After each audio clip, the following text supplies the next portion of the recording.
أعوذ بالله السميع العليم من الشيطان اللعين الرجيم بسم الله الرحمن الرحيم الحمد لله رب العالمين الصلاة والسلام على أشرف الأنبياء والمرسلين وعلى أهل بيته الطيبين الطاهرين المعصومين أما بعد فقد قال الله تعالى في كتابه المبين وهو أصدق الصادقين بسم الله الرحمن الرحيم يا أيها الذين آمنوا كتب عليكم الصيام كما كتب على الذين من قبلكم لعلكم تتقون صدق اللہ العلی العظیم۔ بسم اللہ الرحمن الرحیم، اللہم صلی علی محمد وآل محمد وعجل فرجہ۔ معزز ناظرین، ماہ رمضان بہت بہت مبارک۔ سرنامہ کلام میں سورہ مبارکہ بقرہ کی آیت نمبر 183 کی تلاوت کا شرف حاصل کیا گیا، جس کا ترجمہ کچھ یوں ہے: اے لوگو جو ایمان لائے ہو، تم پر روزے فرض کر دیے گئے، اسی طرح جس طرح تم سے پہلے انبیاء کے پیروکاروں پر فرض کیے گئے تھے۔ اس سے توقع ہے کہ تم میں تقوی کی صفت پیدا ہو۔ اور معزز ناظرین، اس کے بعد سورہ بقرہ میں آیت نمبر 184 میں اگلی آیت میں اور اس سے اگلی آیات میں بھی روزے کے بارے میں احکام دیے گئے۔ کہا کہ یہ چند مقرر دنوں کے روزے ہیں، تم میں سے کوئی بیمار ہو یا سفر میں ہو تو دوسرے دنوں میں تعداد پوری کر لے۔ اگر کوئی روزہ رکھنے کی قدرت نہ رکھتا ہو، طاقت نہ رکھتا ہو تو الگ بات ہے، بعد میں پوری کرے۔ اگر طاقت رکھتا ہے اور پھر بھی روزہ نہ رکھے تو پھر فدیہ دے، مسکین کو کھانا کھلانا۔ اس کے بارے میں ظاہر ہے کہ مختلف علم فقہ کے جو ماہر ہیں ان کے مختلف فتوے ہیں، لیکن قرآن حکیم میں کہا مسکین کو کھانا کھلانا اور کہا جو اپنی خوشی سے زیادہ بھلائی کرے تو یہ اس کے لیے بہتر ہے، اور کہا لیکن اگر تم یہ سمجھو تو تمہارے حق میں یہی بہتر ہے کہ تم روزہ رکھو۔ اور پھر کہا اس سے اگلی آیت مبارکہ میں آیت نمبر 185 سورہ بقرہ، رمضان وہ مہینہ ہے جس میں قرآن نازل کیا گیا، جو انسانوں کے لیے سراپا ہدایت ہے اور ایسی واضح تعلیمات پر مشتمل ہے جو راہ راست دکھانے والی اور حق و باطل کا فرق کھول کھول کر رکھ دینے والی ہیں۔ لہٰذا جو شخص اس مہینے کو پائے اس پر لازم ہے کہ اس مہینے کے پورے روزے رکھے۔ اگر کوئی مریض ہو یا سفر میں ہو تو دوسرے دنوں میں تعداد پوری کرے۔ اور پھر کہا اللہ تمہارے ساتھ نرمی کرنا چاہتا ہے، سختی نہیں کرنا چاہتا، اسی لیے تمہیں یہ طریقہ بتایا گیا تاکہ تم روزوں کی تعداد پوری کر سکو۔ اور جس ہدایت سے اللہ تعالیٰ نے تمہیں سرفراز کیا ہے اس پر اللہ کی کبریائی کا اظہار کرو، اعتراف کرو اور شکر گزار بنو۔ معزز ناظرین، آج کے پروگرام میں چونکہ ماہ رمضان یہ مبارک مہینہ ہمیں نصیب ہوا، میں چاہتی ہوں کہ بی بی فاطمہ زہرا سلام اللہ علیہ، اللہم صلی علی محمد وآل محمد، بی بی کے خطبہ فدق میں جب بی بی نے اصول دین اور فروع دین کو اپنے مبارک اور فصیح و بلیغ الفاظ میں واضح کیا تو بی بی نے فرمایا کہ اللہ نے ایمان کو تمہیں شرک کی آلودگی سے پاک رکھنے کا ذریعہ بنایا، نماز کو تکبر کی کثافت سے محفوظ رہنے کا وسیلہ بنایا، زکوٰۃ سے نفس کی تربیت ہوتی ہے، شست و شو ہوتی ہے، اور کہا یہ رزق میں اضافے کا بھی سبب ہے۔ اور پھر فرمایا روزے کو، بی بی فاطمہ زہرا سلام اللہ علیہ فرماتی ہے اللہم صلی علی محمد وآل محمد، روزے کو اخلاص کی جڑیں مضبوط کرنے میں بہت بڑا عمل دخل ہے۔ پھر بی بی کہتی ہیں حج سے دین کو تقویت ملتی ہے، نظام عدل دلوں کو ایک لڑی میں پروتا ہے، سب کے ساتھ برابری کے جذبے کو نمو دیتا ہے، اور کہا ہم اہل بیت علیہ السلام کی اطاعت سے قوم میں تنظیم اور ہم آہنگی پیدا ہوتی ہے۔ کہا ہمارا سلسلہ امامت ملت اسلامیہ کو انتشار اور تفرقے سے بچانے میں مدد دیتا ہے۔ پھر بی بی نے کہا جہاد میں اسلام کی قوت، اس کی عزت کا راز پوشیدہ ہے، اور صبر و شکیبائی کی بدولت اجر و ثواب اور ہر طرح کی نیکیاں حاصل ہوتی ہیں۔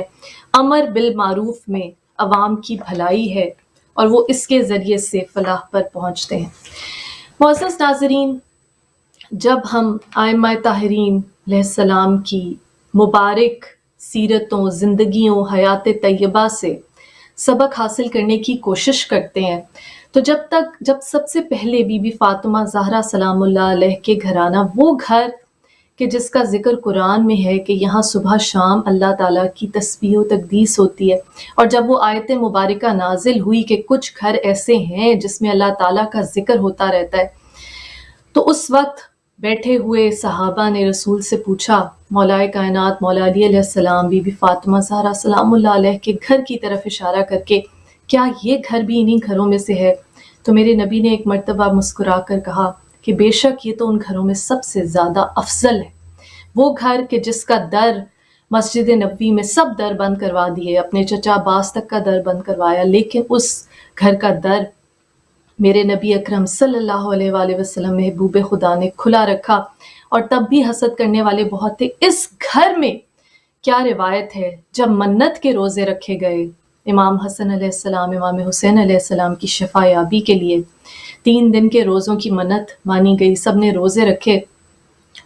اور جب افطار کا وقت آتا ہے، دروازے پر دق الباب ہوتی ہے، دروازہ کھٹکتا ہے تو سائل آ جاتا ہے، اور قرآن گواہی دیتا ہے وَمَا أَنفَقْتُم مِّن نَفَقَةٍ أَوْ نَذَرْتُم مِّن نَذْرٍ فَإِنَّ اللَّهَ يَعْلَمُهُ وَمَا لِلظَّالِمِينَ مِنْ أَنصَارٍ، کہ بے شک یہ وہ ہیں جو اپنی منتوں، اپنی نظروں کو پورا کرتے ہیں، اور جب سائل دستک دیتا ہے اور دستے سوال بلند کرتا ہے تو یہ کریمہ بی بی کا در ہے، سخی گھرانہ ہے، سخی سے برتر ہے کریم۔ سخی وہ ہے جو خود بھی کھائے، خود بھی استعمال کرے اور دوسروں کو دے دے جو بھی بچا ہو، اور کریم وہ ہے جو اپنے حصے کا بھی دے دے۔ یہ وہ کریم گھرانہ ہے، اپنے بچوں کے حصے کا افطار کا کھانا میری بیوی نے دروازے پر آئے ہوئے، اور قرآن گواہی دیتا ہے یطعمون الطعام علی حبہ مسکینا و یتیما و اسیرا، کہ اللہ کی محبت میں اپنے بچوں کے حصے کا کھانا، یتیم، مسکین، اسیر، 3 دن تک دروازے پر دستک ہوتی ہے، اپنے بچوں کے حصے کا افطار کا کھانا۔ عزیزان گرامی، روزہ اخلاص کو تقویت دیتا ہے، میری بیوی نے کہا اخلاص کو، سچائی کو۔ اخلاص کیا چیز ہے؟ روزے کی اسپرٹ کیا ہے؟ روزے کی روح کیا ہے؟ اللہ تعالیٰ نے،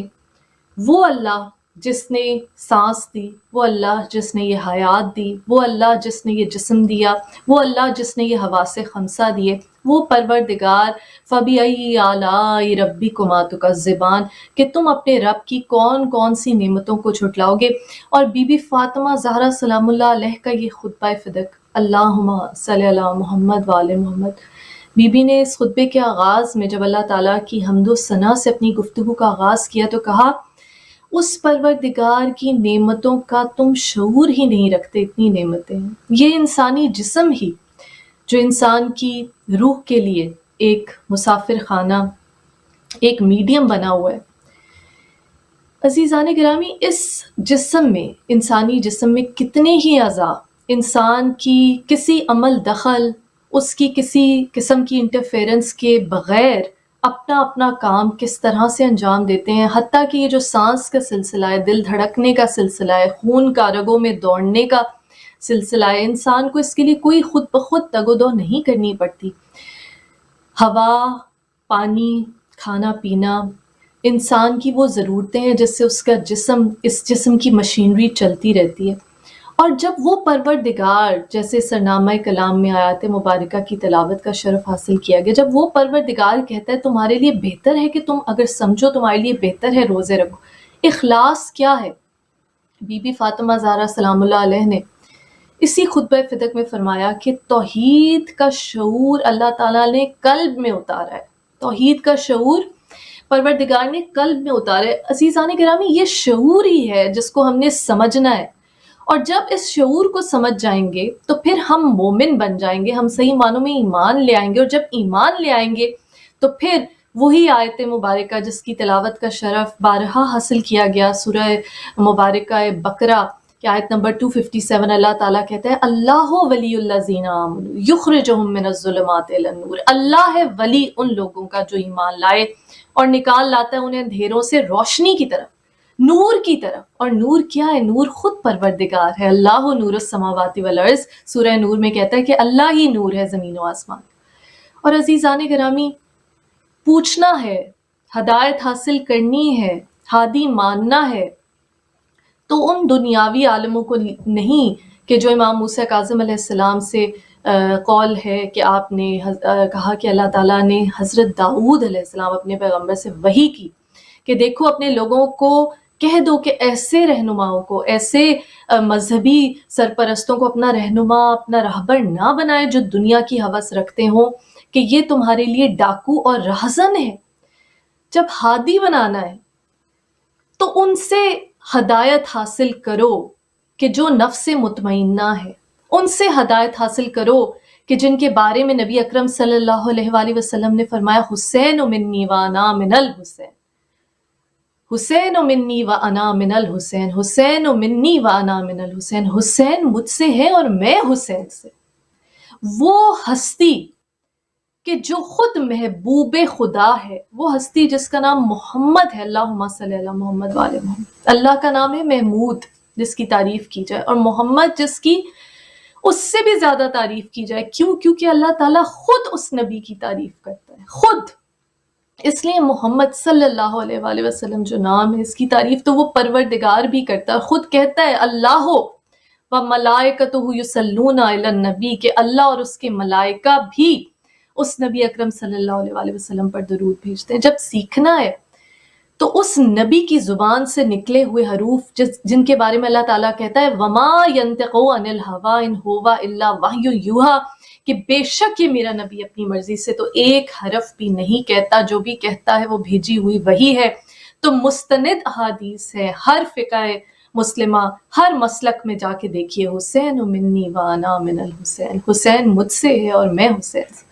صرف یہ نہیں کہ کندھوں پہ سوار کرا کے تعارف کرایا، اور جب کسی نے کہا کیا اچھی سواری ہے تو کہا کیا اچھا سوار ہے، یہ نہیں کہ بار بار پہچان کرائی، یہ نہیں کہ بار بار کہا جس نے حسین کو تکلیف پہنچائی مجھے تکلیف پہنچائی، یہ نہیں کہ آیت مباہلہ میں سورہ آل عمران میں گواہی دی گئی فَقُلْ تَعَالُوا نَدْعُ أَبْنَاءَنَا وَأَبْنَاءَكُمْ، تم اپنے بیٹوں کو لاؤ ہم اپنے بیٹوں کو لاتے ہیں، اور رسالت کے بیٹے بنا کر لے کے گئے امام حسن علیہ السلام، امام حسین علیہ السلام۔ یہی قرآن کہتا ہے نہیں ہے محمد تم میں سے کسی مرد کے باپ، لیکن جب بیٹے بنا کر لے کے گئے تو رسالت کے بیٹے امام حسن علیہ السلام، امام حسین علیہ السلام۔ اور سورہ کوثر کی تفسیر ہے، جب نبی نے کہہ دیا جس کے بارے میں قرآن نے کہا کہ ان کی زبان مطہر سے، ان کی زبان مبارک سے ایک حرف بھی اپنی مرضی سے نہیں نکلتا، جو بھی کہتے ہیں بھیجی ہوئی وہی ہے۔ عزیزان گرامی، جب وہ نبی اکرم صلی اللہ علیہ وآلہ وسلم فرماتے ہیں حسین منی وانا من الحسین، تو پھر اس حسین، اس پروردگار کے نفس مطمئنہ، اس رب العزت سے عشق کرنے والے کہ جنہوں نے کربلا میں جب پہنچے تو کہا یہ قاتلانے خود، یہ عاشقانے خدا کی قتل گاہ ہے، یہ عاشقانے خدا کی قتل گاہ ہے، یہ عاشقان خدا کی قتل گاہ ہے، جو عشق الہی کا حق ادا کر گئے۔ اللہ اللہ بائے بسم اللہ پدر، مانیے ذبح عظیم آمد پر سر۔ علامہ محمد اقبال رحمۃ اللہ علیہ کہتے ہیں، ڈاکٹر علامہ محمد اقبال کہتے ہیں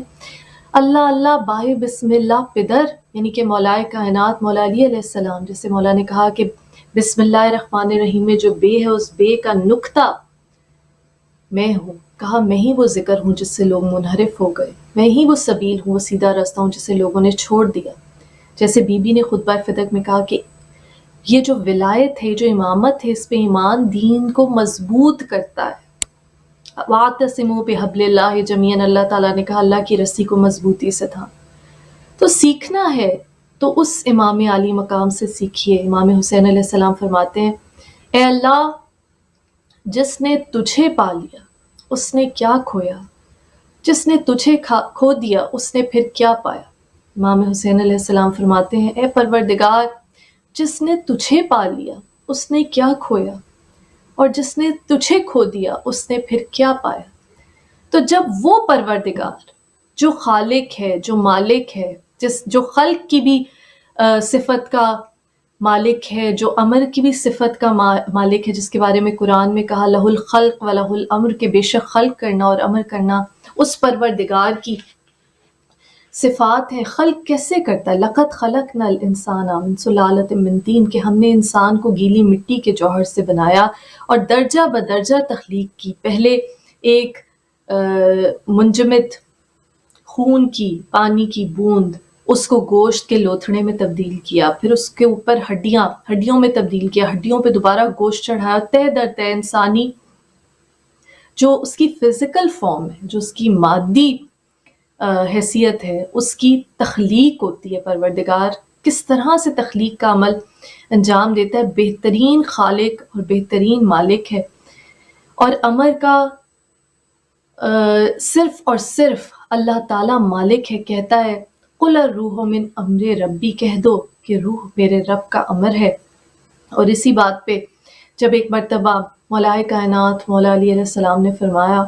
کہ جو مرے گا جہاں مرے گا مجھ علی کو دیکھے گا. کسی پوچھنے والے نے پوچھا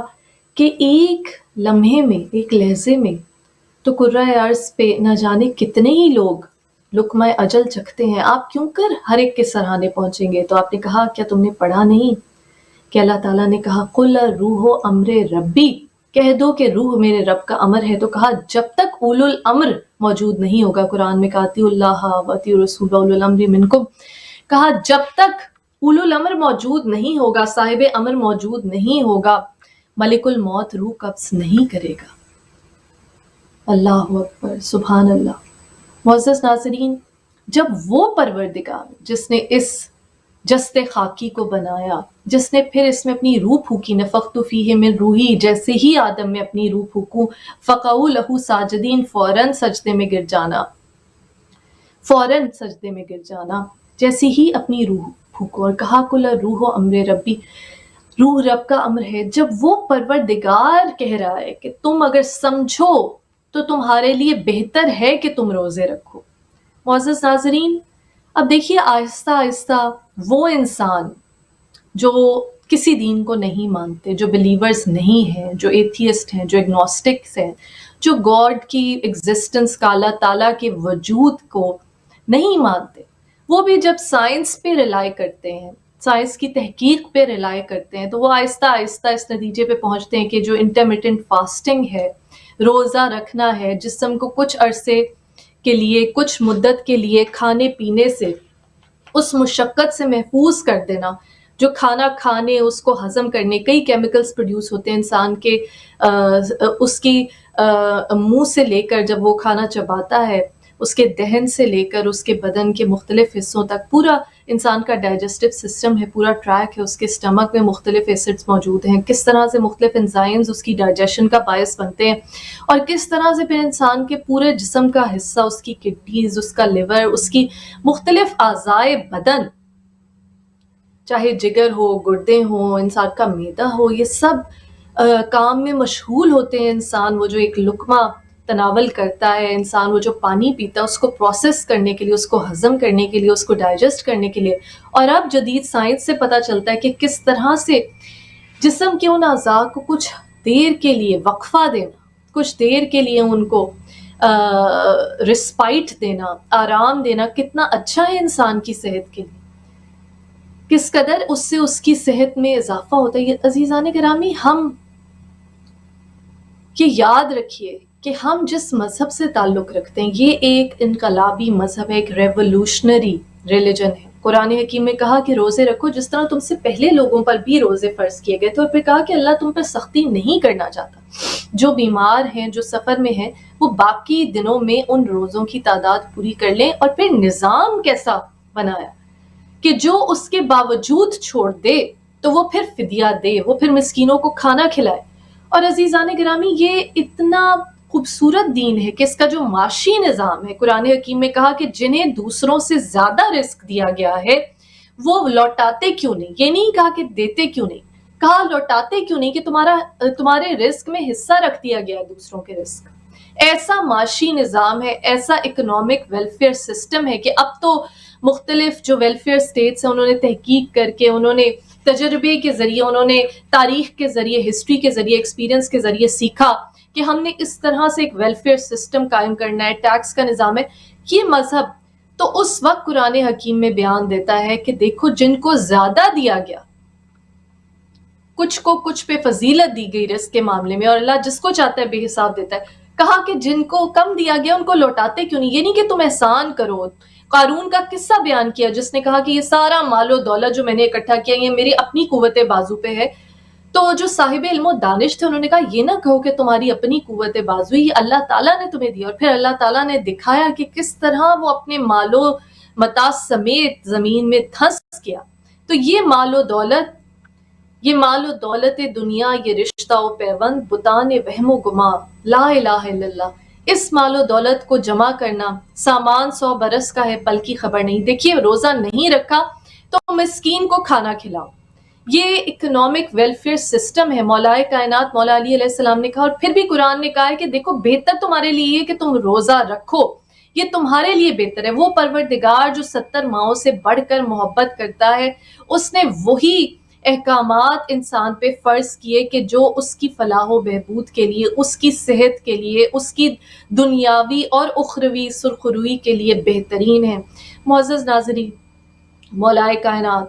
مولا علی علیہ السلام کا قول ہے، آپ نے فرمایا کہ خود کھانا کھانا جسم کی غذا ہے، لیکن دوسرے کو کھانا کھلانا روح کی غذا ہے۔ اور آپ نے کہا دیکھو اس جسم کی، ایک اور قول ہے، ایک اور مقام پہ فرمایا اس جسم کی افزائش پہ، اس کے آرام پہ، اس کو نرچر کرنے پہ اتنی توجہ نہ دو کہ اس نے تو بہرحال مٹی میں مل جانا۔ ہاں یہ روح جو ہمیشہ رہنے والی ہے اس کی افزائش پہ توجہ دو۔ یہ وہ روح ہے پروردگار نے جو اپنی روح پھونکی، نفخت فیہ من روحی، میں اپنی روح جیسے ہی پھونکوں فوراً سجدے میں گر جانا، اور سب سجدے میں گر گئے۔ فقعوا لہ ساجدین، سب سجدے میں گر جانا۔ فا کا حرف وہی فا جو من کنتو مولا فہذا علی مولا، یعنی کہ ایک لہجے کی بھی تاخیر نہ ہو، جس کا میں مولا اس کا علی مولا۔ تو کہا جیسے ہی میں اپنی روح اس آدم میں پھونکوں، فقعوا لہ ساجدین، فوراً سجدے میں گر جانا۔ تو اخلاص کو ہم نے سمجھنا ہے۔ اخلاص کیا ہے؟ سب سجدے میں گر گئے الا ابلیس، سوائے ابلیس کے، اور اس نے کہا یا اللہ میں غیر اللہ کو سجدہ نہیں کروں گا۔ نبی اکرم صلی اللہ علیہ وسلم نے کہا کہ حضرت آدم کو سجدہ مقصود نہیں تھا، نور محمد مصطفیٰ صلی اللہ علیہ وسلم کو سجدہ مقصود تھا۔ کیا جواب آئی، کیا ندا آئی پروردگار کی، کیا ندا الہی آتی ہے، طاعتی ما اریدو لا ما تریدو، اطاعت ایسے کرو جیسے کہ میں چاہتا ہوں، نہ کہ ایسے جیسے تم چاہتے ہو۔ یہی اخلاص ہے معزز ناظرین۔ جب اللہ تعالیٰ نے کہا یہ وقت ہو گیا منقطع، تمہارا سحری کا وقت، کھانے پینے کا وقت، اب اس کے بعد دل بھی کرے، اس کے بعد نہیں، کچھ لحظوں کی بھی تم گستاخی نہیں کر سکتے، کیونکہ یہ اطاعت ہی دین کا مقصد ہے۔ یہی توحید کا صحیح معنوں میں توحید کو سمجھنا ہے۔ طاعتی ما اریدو لا ما تریدو، میری اطاعت ایسے کرو جیسا میں چاہتا ہوں، نہ کہ جیسے تم چاہتے ہو۔ یہی حج کی اسپرٹ ہے۔ جو حکم جس وقت دیا جائے کہ اب مزدلفہ میں جانا ہے، اب عرفات میں جانا ہے، اب منی میں جانا ہے، اب کنکریاں مارنی، اللہ تعالیٰ کے حکم پہ سر تسلیم خم کرنا۔ اگر اس نے کہا کہ اس وقت تک کھاؤ، اس کے بعد کھانا پینا موقوف کر دو، اس وقت روزہ کھول لو، تو پھر تاخیر کرنے کی ممانعت ہے، پھر تاخیر نہیں کرنی۔ پھر اس پروردگار نے کہا کہ میری نعمتوں سے افطار کرو، میرا شکر کرو، میں نے جو پاک اور طیب نعمتیں دی ہیں ان میں سے کھاؤ پیو۔ اور عزیزان گرامی قرآن حکیم میں یہ بھی کہا گیا کہ جو چیزیں تم پر حلال کی گئی ہیں انہیں حرام مت کرو، یعنی کہ حلال چیزوں کو چاہتا ہے وہ پروردگار کہ اس کی نعمت کو اس کے بندے استعمال کریں۔ اور پھر یہ سبق سکھلا دیا کہ خود کھانا کھانا تو جسم کی غذا ہے، دوسروں کو کھلانا روح کی غذا ہے۔ جس طرح پارس پرویز صاحب کا وہ شعر ہے کہ کہا پیاس سے خود رہے ہر کو پلا دیا پانی، میرے حسین کا پارس کیا یہ کمال نہ تھا، پیاس سے خود رہے ہر کو پلا دیا پانی۔ سیکھنا ہے اگر اس دین کو، توحید کو سیکھنا ہے، توحید کے شعور کو قلب میں اتارنا ہے، اگر صحیح معنوں میں الستو بربکم کے وعدے کی تجدید کرنی، تجدید عہد کرنی ہے۔ جب پوچھا گیا تھا عالم ارواح میں بتاؤ تمہارا رب کون ہے، جس نے کہا کہ وہ رب ہے، وہ پروردگار، تو پھر لا الہ الا اللہ، سب بتوں کو گرانا ہوگا۔ یہ بار بار سوچئے، زبان سے لا الہ الا اللہ کہہ دینا کافی نہیں ہے معزز ناظرین۔ کربلا نے، اور کربلا بس وہی کربلا ہے، بخدا کسی اور واقعے کو، کسی سانحے کو کربلا مت سمجھیے، کیونکہ وہ حسین علیہ السلام ایک ہی ہے، دین است حسین دین پناہ است حسین۔ سب سے بڑا ظلم یہ تھا کہ وہ حسین علیہ السلام ہے جو نفس مطمئنہ ہے، وہ حسین علیہ السلام ہے جن کے بارے میں نبی اکرم صلی اللہ علیہ وآلہ وسلم نے کہا حسین منی وانا من الحسین، حسین مجھ سے ہے اور میں حسین سے ہوں۔ جس طرح نبی اکرم صلی اللہ علیہ وآلہ وسلم کے تم برابر نہیں ہو سکتے، ہمسر نہیں ہو سکتے۔ جب قرآن نے کہا کہ اپنی آوازوں کو نبی کی آوازوں سے بلند نہ کرو، جب قرآن نے کہا قل ان کنتم تحبون اللہ فاتبعونی یحببکم اللہ، اے نبی لوگوں سے کہہ دیجئے کہ اگر تم مجھ اللہ سے محبت کرتے ہو تو محمد صلی اللہ علیہ وآلہ وسلم کا اتباع کرو، تو پھر اللہ بھی تم سے محبت کرنے لگے گا۔ اور قرآن میں تنبیہ کی کہ دیکھو اپنی آوازوں کو نبی کی آوازوں پہ بلند نہ کرنا، بار بار تنبیہ کی کہ دیکھو نبی کی کسی بات پر شک نہ کرنا، ورنہ ساری نمازیں، ساری زکوٰۃ، سارے حج، سارا جہاد تمہارے منہ پر مار دیا جائے گا۔ یزید کی فوج میں نمازی تھے، یزید کی فوج میں نعوذ باللہ وہ تھے کہ جلدی جلدی قتل حسین سے فارغ ہو جائے، نعوذ باللہ خاکم بدہن کی نماز پڑھے۔ وہ موجود تھے جو روزہ رکھتے تھے، وہ موجود تھے جو زکوٰۃ دیتے تھے، وہ موجود تھے جنہوں نے پیدل حج کیے، وہ موجود تھے جو حافظ قرآن تھے، لا الہ الا اللہ کا مطلب نہیں سمجھے تھے، زبان سے کہتے تھے، نمازیں پڑھتے تھے، سجدے کرتے تھے۔ ہزار سجدے زمین حرم پہ ہوں لیکن نظر میں روح عبادت نہیں تو کچھ بھی نہیں، بتا دیا ہے نبی کے طویل سجدے نے، حسین تیری محبت نہیں تو کچھ بھی نہیں۔ اسی لیے معزز ناظرین،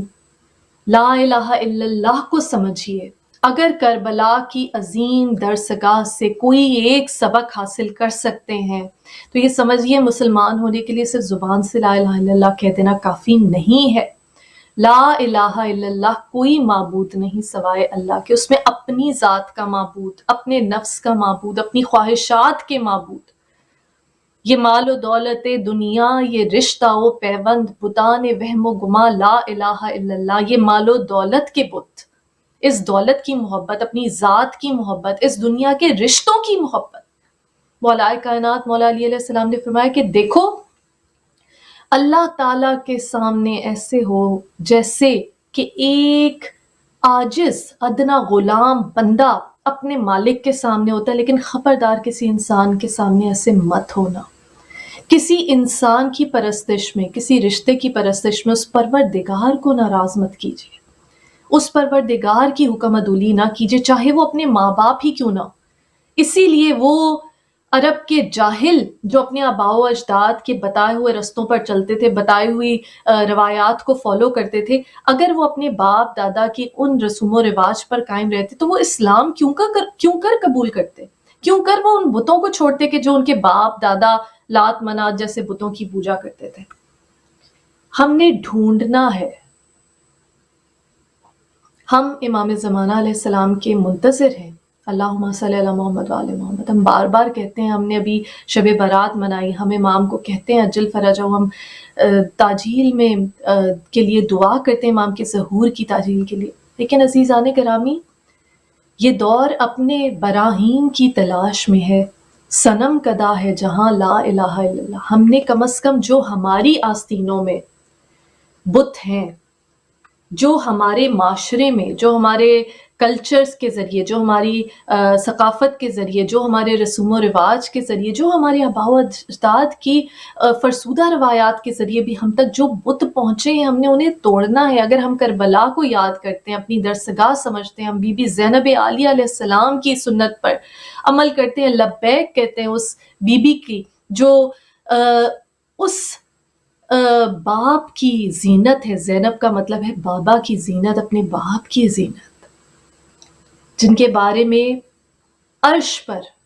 فرشتوں نے منقبت کی، لا فتح الا علی لا سیف الا ذوالفقار۔ غزوہ احد کے موقع پر جب رسول اللہ صلی اللہ علیہ وآلہ وسلم کی حفاظت کے لیے کوئی نہ رہا، سب بھاگ گئے، اپنی جان کے بت کی پرستش کے لیے بھاگ گئے، جبکہ قرآن میں کہا تم اس وقت تک مومن نہیں ہو سکتے جب تک اپنی جان، اپنے مال، اپنے والدین، اپنی اولاد، اپنے دنیا کی ہر پوزیشن، ہر رشتے سے بڑھ کر محمد مصطفیٰ صلی اللہ علیہ وآلہ وسلم سے محبت مودت نہ کرو۔ اور پھر اجر رسالت کی آیت کہ کچھ نہیں مانگتا ہے نبی، کہہ دو اجر رسالت کچھ نہیں مانگتا مگر میرے اقربا کی موت۔ اس وقت مولا کائنات مولا علی علیہ السلام کھڑے رہے، 16 زخم روایات میں لکھا ہے آپ کے جستے مبارک پر، اور فرشتوں کا یہ کلمہ تھا، لا فتح الا علی لا سیف الا ذوالفقار۔ کوئی مرد نہیں، کوئی فتح نہیں سوائے علی، کوئی مرد نہیں سوائے علی کے، کوئی تلوار نہیں سوائے ذوالفقار کے۔ لا فتح الا علی لا سیف الا ذوالفقار، شاہ مردہ، شیر یزداں، قوت پروردگار، اس بابا کی زینت بی بی زینب علیہ السلام جب یزید کے بت کو پاش پاش کرتی ہیں، ایک لمحے کے لیے بی بی نے شکر پروردگار کو نہیں چھوڑا۔ ایک خاتون ہوتے ہوئے شریکت الحسین ہے بی بی، گواہ شہادت امام حسین علیہ السلام ہے بی بی، ذکر حسین علیہ السلام کی بانی ہے بی بی، اس مجلس حسین کی بنیاد رکھنے والی ہے بی بی، یزید کے اس خوفناک گھنونے چہرے کو بے نقاب کرنے والی ہیں بی بی۔ اس وقت جب وہ کہتا ہے کہ اس پروردگار کی تعریف کے جس نے تیرے بھائی کو قتل کر ڈالا، تو بی بی اس وقت بھی کہتی کہ میں نے تو سوائے خدا کی خوبصورتی کے کچھ نہیں دیکھا۔ جب رسن بستہ ہے، ہاتھ بندھے ہیں، بی بی نے اپنے لہجے سے، اپنے کلام سے مولا کائنات خطیب منبر سلونی کے لہجے میں بی بی کلام کرتی، اسی لیے بابا کی زینت ہے، اس یزید کے بت کو پاش پاش کرتی ہے میری بی بی اس وقت کے جب بھائی کا سر تخت پہ پڑا، جب عباس علیہ السلام اس غیور بھائی کا سر نیزے پہ، جب سید سجاد علیہ السلام، امام زین العابدین علیہ السلام، غیرت اللہ علیہ السلام بیڑیوں میں جکڑے، گلے میں بھاری خاردار توق ہے، زخموں سے خون رستا ہے، حفاظت کرتی ہیں بی بی زینب علیہ السلام، کربلا کی شیر دل خاتون، ایمان کی، امامت کی، کلمہ حق کی، ظالم اور جابر حاکم کے سامنے کلمہ حق بلند کرنا بہترین جہاد ہے، اور بی بی نے وہ جہاد کیا، اور بی بی نے یہ سکھایا، بی بی نے یہ بتلایا کہ کس طرح سے صعوبتوں میں اللہ تعالیٰ کی توحید پر قائم رہا جاتا ہے، اس کے شکر گزاری کے رستے کو نہیں چھوڑا جاتا۔ نعوذ باللہ، خاکم بدہن، کربلا کے لفظ کو کسی اور واقعے، کسی اور سانحے کے لیے استعمال مت کیجیے۔ کربلا صرف وہی ہے جو ان کے لیے ہے جن کے بارے میں نبی کہتے ہیں، نبی اکرم صلی اللہ علیہ وآلہ وسلم، وہ نبی جن پہ اللہ و ملائکتہ یصلون علی النبی، اللہ اور اس کے ملائکہ نبی اکرم صلی اللہ علیہ وآلہ وسلم پر درود بھیجتے ہیں۔ آپ نے فرمایا حسین منی وانا من الحسین، آپ نے فرمایا بے شک، آپ نے فرمایا لقتل الحسین حرارتا فی قلوب المؤمنین لا تبرد ابدا، قتل حسین سے مومنین کے دلوں میں ایسی حرارت پیدا ہوگی کہ قیامت تک ٹھنڈی نہیں ہوگی۔ میں مانتی ہوں بہت دنیا میں ظلم ہوتا ہے، جینوسائیڈز ہوتے ہیں، مظلوم بچوں کو قتل کیا جاتا ہے، شہید کیا جاتا ہے، امام کے رستے پر چلنے والوں کو شہید کیا جاتا ہے، گھروں کے گھر اجاڑ دیے جاتے ہیں، مگر یاد رکھیے معزز ناظرین، کربلا صرف وہ کربلا ہے، وہ کربلا جو عرش معلیٰ بن چکی، جو کربلا معلیٰ بن چکی، خاک شفا صرف امام حسین علیہ السلام سے منسوب ہے، وہ شہید جو سار اللہ ہے، سار اللہ کہ جن کا خون بھی اتنا مبارک ہے کہ وہ جس مٹی پر پڑے وہ خاک شفا بن جائے۔ امام حسین علیہ السلام کے روضہ مبارک سے جو ایک روایت میں ہے کہ ایک شخص گوشت کا ایک تھیلا لے کر چلا گیا، اور جب وہ گھر آیا اس نے اس گوشت کو پکانے کی بہت کوشش کی، وہ نہیں پکا، کسی صاحب علم کے پاس گیا، اس نے کہا کہ یہ چونکہ امام حسین علیہ السلام کے روضے کی زیارت کر کے آ گیا تو اب اسے آگ نہیں چھو سکتی. یہ وہ ہیں کہ جلے ہوئے پر اس فرشتے کے، فطرس کے جلے ہوئے پر جن کے گہوارے سے مس ہو کے جڑ جائیں. یہ وہ ہیں کہ جب ایک راہب رسول اللہ صلی اللہ علیہ وآلہ وسلم کے پاس آئے اور کہے کہ میرے لیے اولاد کی دعا کیجیے، اور آپ کہے کہ تمہاری قسمت میں نہیں ہے، یہ وہ حسین ہیں جو ہنستے ہنستے کہتے ہیں جا تجھے ایک بیٹا دیا، ایک اور دیا، ایک اور دیا، ایک اور دیا، ایک اور دیا، 7 بیٹے دے دیے راہب. رب جانے اور حسین جانے، جو مرضی حسین ہے وہ مرضی خدا. خدا را کربلا کے لفظ کو لوگوں کو عادت پڑ گئی ہے کہنا، نعوذ باللہ، کہ ہم کربلا میں، یہ کربلا برپا ہو گئی، فلاں کے ساتھ کربلا. نہیں، کربلا وہ کربلا آپ اندازہ ہی نہیں کر سکتے. بی بی زینب علیہ السلام مخدومہ جہاں کی صعوبتوں کا آپ اندازہ ہی نہیں کر سکتے. امام سجاد علیہ السلام کی صعوبتوں کا کہ جب پوچھا گیا کہ یہی ابن زیاد کا دربار تھا، مسلم بن عقیل بھی تھے، وہ کانپ نہیں رہے تھے، تو آپ نے کہا کہ بے شک شہادت انبیاء اولیاء کی میراث ہے، لیکن کیا میری پھوپھی کا کھلے سر ایسے برہنہ سر جانا نبی زادیوں کا، بی بی فاطمہ زہرا سلام اللہ علیہ کی بیٹیوں کا، بی بی سکینہ علیہ السلام کا ایسے کھلے سر بازار میں جانا، دربار میں جانا، کسی کا نعوذ باللہ کنیزی میں آپ کو مانگ لینا، جو صعوبتیں اس قافلے نے دیکھی ہیں. معزز ناظرین، خدا را کربلا کے اس نام کے تقدس کا خیال کیجیے اور اس عظیم درسگاہ سے اخلاص کا سبق سیکھیے. اخلاص کیا ہے؟ اللہ تعالیٰ پر ایمان اور اطاعت اس طرح، طاعتی ما اریدو لا ما تریدو، ایسے اطاعت کرو جیسے کہ میں چاہتا ہوں، نہ کہ جیسے تم چاہتے ہو.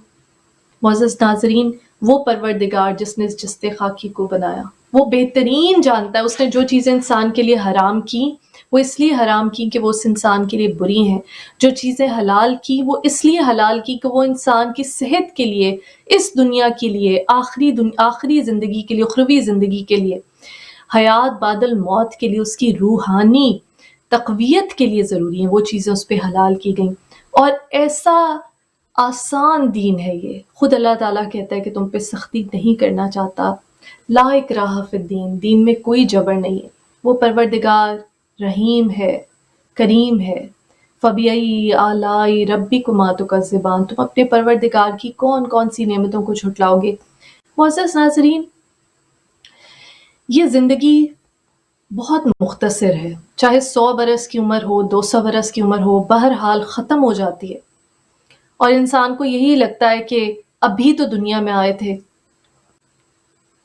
عمر دراز مانگ کے لائے تھے 4 دن، 2 آرزو میں کٹ گئے، 2 انتظار میں. معزز ناظرین، اس زندگی کو خوبصورت بنانے کا، زندہ رہنے کے قابل بنانے کا،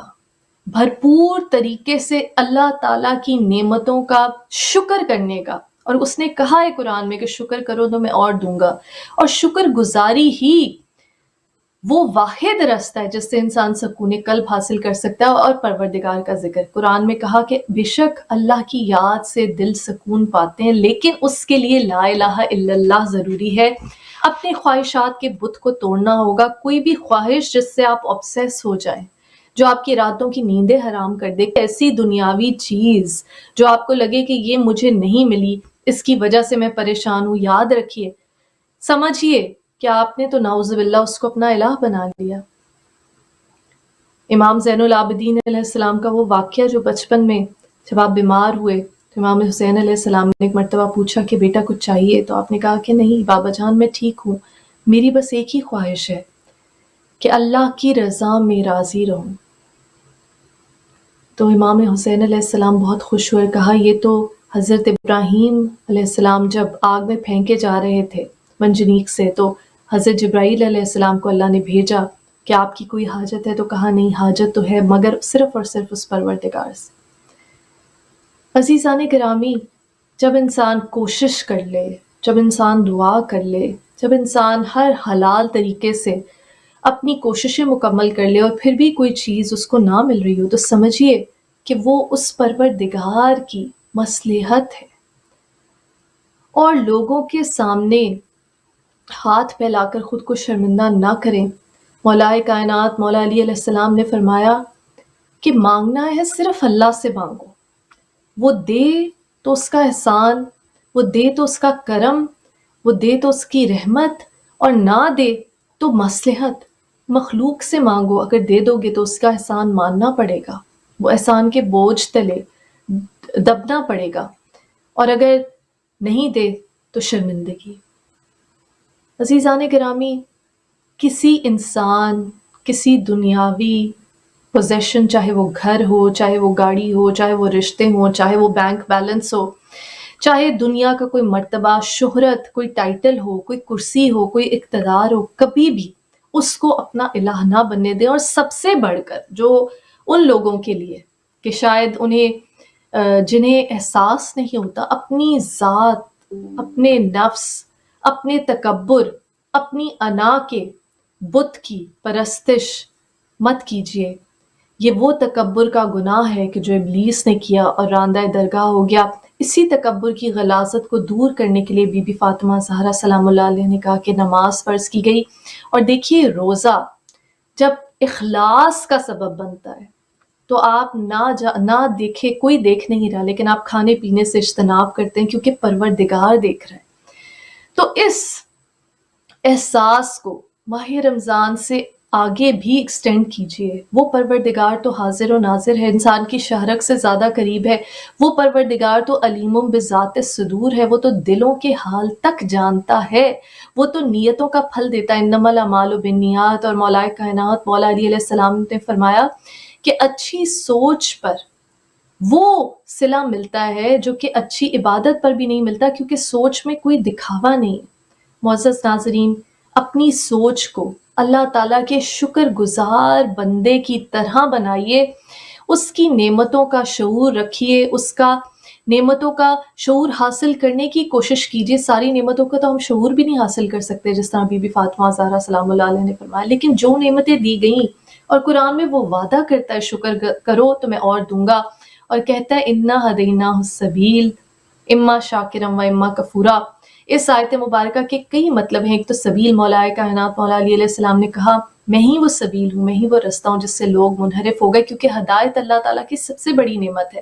تو قرآن میں کہا انا ہدیناہ السبیل اما شاکرا و اما کفورا، تمہیں سیدھا رستہ دکھا دیا، اب یہ تم پر منحصر ہے کہ شکر گزار بنو یا کفران نعمت کرنے والے بنو۔ زبان سے الحمدللہ کہہ دینا کافی نہیں، اپنی سوچ میں شکر گزاری پیدا کیجئے، اپنی سوچ میں اللہ تعالیٰ کی رحمتوں کا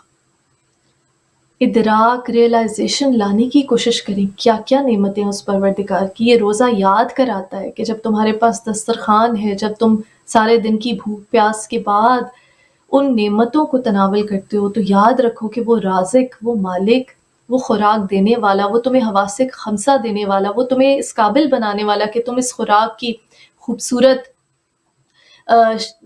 جو وضع ہے، جو ظاہری طور پہ خوبصورتی ہے، جو پریزنٹیشن ہے، اس کو دیکھ سکو اپنی آنکھوں سے، اس کو سونگھ سکو، اس کی خوشبو سونگھ سکو، اس کی مہک جو تمہارے ذائقے میں اضافے کا باعث بنتی ہے، پھر تمہاری سینس آف ٹیسٹ ہے، تم اس کا ذائقہ محسوس کر سکو۔ اور یہ رزق اس پروردگار کی نعمت ہے، وہ پروردگار کہ جو ایک پتھر کے نیچے رہنے والے کیڑے کو بھی رزق دیتا ہے۔ اللہ تعالیٰ ہمیں توفیق عطا فرمائے کہ ہمارے ایمان میں اضافہ ہو، اس ماہ رمضان کے ذریعے ہم اپنے اخلاص میں اضافہ کر سکیں۔ اور اخلاص میں وہ سب چیزیں، جھوٹ بولنا گناہ کبیرہ جو تمام برائیوں کی جڑ ہے، کوشش کریں کہ اس ماہ رمضان میں اس عادت کو اپنا لیں کہ آپ جھوٹ نہیں بولیں گے۔ بہت تکلیف ہوتی ہے کہ صادق اور امین وہ پیغمبر محمد مصطفیٰ صلی اللہ علیہ وآلہ وسلم کی امت ہو، ماننے والی، اور سب سے زیادہ جھوٹ بولے۔ ادنا سے لے کے اعلیٰ تک سب جھوٹ بہت آرام سے بول دیتے ہیں، جبکہ پھر شکایت کرتے ہیں دعائیں قبول نہیں ہوتی۔ مولائے کائنات مولا علی علیہ السلام نے فرمایا کہ جس زبان سے کبھی جھوٹ نہ نکلا ہو، ہمیشہ سچ نکلا، اس کی غلطی سے بھی کوئی کہی ہوئی بات ہو تو وہ پروردگار قبول کر دیتا ہے۔ جھوٹ، امام حسن عسکری علیہ السلام 11ویں امام نے کہا کہ ساری برائیوں کو ایک کمرے میں بند کر دو اور اس کو تالا لگاؤ، اس کی کنجی جھوٹ ہے۔ جھوٹ کی عادت ختم کیجیے۔ اخلاص، بی بی نے کہا اخلاص کی جڑیں مضبوط کرتا ہے۔ روزہ تو سچے بنیے، سچ کو اپنی فطرت کا حصہ بنا لیجئے، جھوٹ کو، مولا کائنات مولا علی علیہ السلام نے کہا جھوٹ سے بچو، چاہے جھوٹ تمہیں ہلاکت میں مبتلا کر دے، چاہے سچ تمہیں ہلاکت میں مبتلا کر دے، جھوٹ سے اجتناب کرو، چاہے جھوٹ ظاہری طور پہ تمہیں بچا لے اور سچ ہلاکت میں مبتلا کر دے، پھر بھی سچ بولو۔ اتنا حکم ہے سچ بولنے کا۔ امام حسین علیہ السلام نے جو نذرانہ شہادت، وہ ذبح عظیم، وہ شہید انسانیت ہمارے لیے سچ کا علم اٹھانے کا ایک بہت بڑا، ہمارے لیے ایک ایسا زندگی بھر کے لیے ایک سبق ہے کربلا، سب سے عظیم درسگاہ ہے کربلا۔ معزز ناظرین، اور امام زین العابدین علیہ السلام نے کہا کہ کوفہ ایک جگہ کا نام نہیں ہے، بلکہ جہاں بھی لوگ ظلم پہ خاموش رہیں وہ جگہ کوفہ ہے، وہاں کے لوگ کوفی ہیں۔ سچ کا ساتھ دیجئے، خود سچ بولیے اور پھر سچ کا ساتھ دیجئے، چاہے جیسے مولا کائنات مولا علی علیہ السلام نے کہا کہ تمہیں سچ بول کے ہلاکت ہی کیوں نہ مل رہی ہو، پھر بھی سچ بولو، جھوٹ سے اجتناب کرو۔ آج عہد کریں کہ اس ماہ رمضان میں نہ صرف کھانے پینے سے جب خود کو روکیں گے اس مقررہ مدت کے لیے، غیبت سے روکیں اپنی زبان کو، مردہ بھائی کا گوشت کھانے کی جو اس کو تشبیہ دی گئی ہے، غیبت کرنے کو، کسی کی برائی سے خود کو محفوظ رکھیں، جھوٹ بولنے سے خود کو محفوظ رکھیں۔ کوشش کریں کہ ہر وہ کام جو پروردگار کی خوشنودی جس سے حاصل نہ ہو اس سے اجتناب کریں، ہر وہ کام جس سے اللہ تعالیٰ کے غیظ و غضب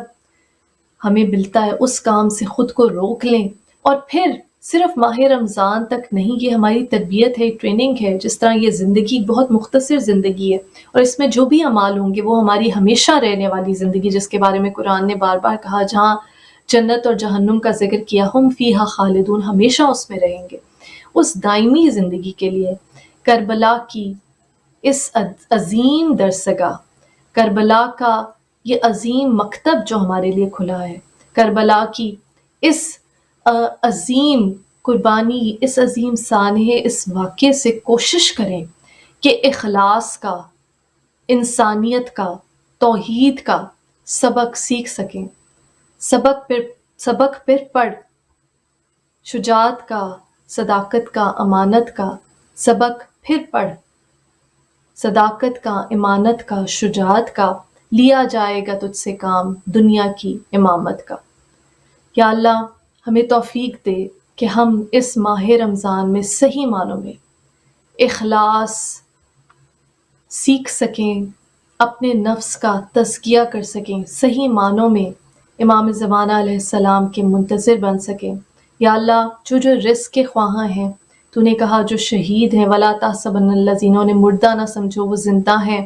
اپنے پروردگار کی جناب سے رزق پاتے ہیں، اس رزق حسن کا واسطہ ہمارے رزق میں اضافہ فرما۔ یا اللہ ہمیں توفیق دے کہ ہم دوسرے انسانوں کی مدد کر سکیں، اپنے کردار کے ذریعے اس دین کا نام روشن کر سکیں۔ یا اللہ ہمیں کوئی غم نہ دے سوائے غم حسین کے، جو بیمار ہیں انہیں بیمار کربلا کے صدقے میں شفائے کلی نصیب فرما۔ یا اللہ کوئی غم نہ دے سوائے غم شبیر، شبیر کا غم بانٹ رہا ہے تو ادھر دے۔ لعنت اللہ علی قوم الظالمین۔ اللہم صلی علی محمد وآل محمد وما علینا الا البلاغ۔